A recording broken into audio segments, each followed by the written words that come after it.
გლობალურ ბიზნესზე გადავინაცვლოთ ბატონი ხუიკა იანმა შესანიშნავი პირამიდა აწყო, რო არა 300 მილიარდიანი პირამიდა. პანდემია ვინიცის რამდენად ალბათ 600-მდე წაიყვანდა. ტრილიონზე წავიდო და მე დავალიანება, რომელიც მან დააგროვა. მოკლედ, ფლორიდის სასამართლოს გადაწყვეტილებით დავიწყოთ, რომელიც უკავშირდებოდა დონალდ ტრამპის 10 მილიარდ დოლარიან სარჩელს, დონალდ ტრამპის სარჩელი მედია მაგნატ რუპერტ მერდოკის და Wall Street Journal-ის წინააღმდეგ შეიტანა და ეს სარჩელი არ დაკმაყოფილდა მოსამართლის მიერ. პრეზიდენტი Wall Street Journal-ს წილიწამებაში ადანაშაულებდა იმ სტატიის გამო, სადაც ნათქვამი იყო, რომ ტრამპმა მშავდებული ჯეფრი ეპშტეინის 50 წლის იუბილეზე უხამსი შინაარსის წერილი გაუგზავნა. მოსამართლე დარინ გეილსის განმარტებით საქმეში არსებული მტკიცებულებები ვერ ადასტურებდა იმას, რომ თავად სტატიის ავტორმა და გამოცემამ ეს სტატია გამოქვეყნა იმისთვის, რომ დაეზიანებინა კონკრეტული პიროვნების იმიჯი და მოღვაწეობა. შესაბამისად, არ გაითვალისწინა დონალდ ტრამპის იურისტების სარჩელი და ასევე უნდა აღინიშნოს, რომ 27 აპრილამდე მისცა ვადა განმეორებითი სარჩელის წარდგენისთვის, რომელ ვადასაც როგორც აღმოჩნდა დონალდ ტრამპის იურისტები გამოიყენებენ და შესაბამისად განმეორებით სარჩელს არადგენენ. თავად Wall Street Journal-ის წარმომადგენლები იყვნენ ბედნიერები, რადგან თქვეს, რომ ეს არის უსაფუძვლო ბრალდებები, რომელზეც შესაბამისი პასუხი ამერიკის შეერთებული შტატების სასამართლომ გასცა. ცნობისთვის დავისაგანს წარმოადგენს 2024 წლის ივლისში გამოქვეყნებული მასალა, რომლის მიხედვითაც ეპშტეინის საიუბილეო ალბომში ტრამპის წერილიც აღმოჩნდა. ჟურნალის ცნობით, ტექსტი ჩასმული იყო შიშველი ქალის მოხაზულობის ჩარჩოში, რომელიც ხელით იყო დახატული. ცხადია, ტრამპმა ამასთან დაკავშირებით იჩივლა, ამას ბინძური ტყუილი უწოდა და ყალბი ახალი ამბები, თუმცა ჯერჯერობით მის სარჩელი არის უარყოფილი სასამართლოს მხრიდან.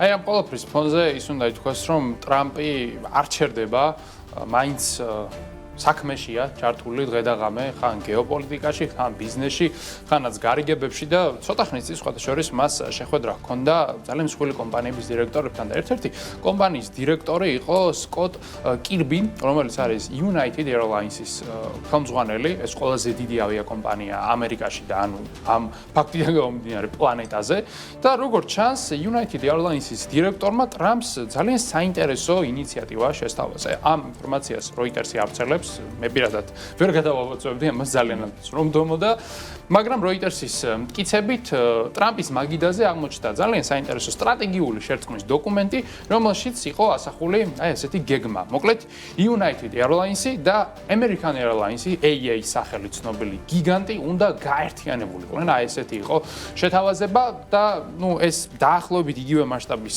გაერთიანება იქნებოდა, რომ წარმოვიდგინოთ აი მაგალითად Boeing-ისა და Airbus-ის შერწყმა და ერთი მოთამაშე რომ გამოჩენილიყო ბაზარზე. აი ესეთი ინიციატივა დაუდო როგორც ჩანს United Airlines-ის დირექტორმა. ხო, BMW-ს და Mercedes-ის შერწყმა რაღაც. Apple-ის და Samsung-ის გაერთიანება. დაახლოებით ეგეთი რამ. ეს გარიგება შეიძლება ლოგიკურად ძალიან მაგრად ჟღერდეს, რადგანაც ორი გიგანტური კომპანიის გაერთიანება როგორც წესი კიდევ უფრო მეტად აძლიერებს ესეთ კომპანიას, მაგრამ პრობლემაც ეს არის. ეს იმდენად, ასე ვთქვათ, მსხვილი კონცენტრაცია, რომ ბაზარზე შემდეგ კონკურენციას აზრი ეკარგება. არანაირად არ რჩება აზრი, ესენი უბრალოდ შეჭამენ მთელ ბაზარს და ამიტომაც არის რისკები იმისა, რომ ამას კონკურენციის სააგენტო დაბლოკავს და უზენაესი სასამართლოც ზედ მიაბლოკავს და შეიძლება ტრამპმა ეს ნაბიჯი არ გადადგას და მწვანეშუკი არ ანთოს, მაგრამ თუ აანთო და მზაობა თუ იქნება მარეგულირების მხრიდან, მაშინ შეიძლება ამერიკაში ვიხილოთ ერთი მეგა კომპანია, რომელიც შემდეგ ალბათ უკვე ყველა კონკურენტებსაც იყიდის, იმდენი კაპიტალი ექნება, რომ ძალიან დიდ კონცენტრაციასთან შეიძლება გვექნეს საქმე.